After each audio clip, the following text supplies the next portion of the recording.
اعوذ باللہ من الشیطان الرجیم بسم اللہ الرحمن الرحیم۔ محترم خواتین و حضرات، آج ہم آپ کو ایسا عمل بتا رہے ہیں کہ جس نے بھی کیا اس کی زندگی بدل گئی۔ دعا کی قبولیت کے لیے متعدد اوقات اور جگہ ہے، جن میں سے ہم کچھ یہاں بیان کرتے ہیں۔ حضرت عبداللہ بن عبید رضی اللہ تعالیٰ عنہ فرماتے ہیں کہ میں نے اللہ کے رسول سے عرض کیا کہ میں کیا پڑھوں اپنی حفاظت کے لیے، مصیبتوں کو اٹھانے کے لیے، پریشانیوں سے بچنے کے لیے۔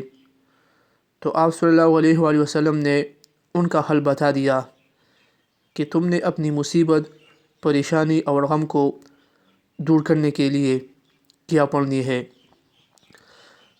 پیارے ناظرین، اتنی چھوٹی چھوٹی دعائیں ہیں، ہم یہ نہیں کرتے۔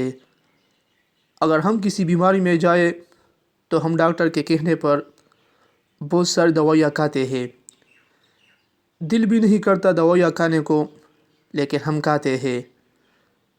لیکن اگر ہم وہی کریں، مصیبت غم نہ آئے، کسی آفت کو دور کرنا ہے، اس کو قابو کرنے کے لیے اذکار ہے، نہ پیسہ جاتا ہے، لیکن وہ ہم سے نہیں ہوتا۔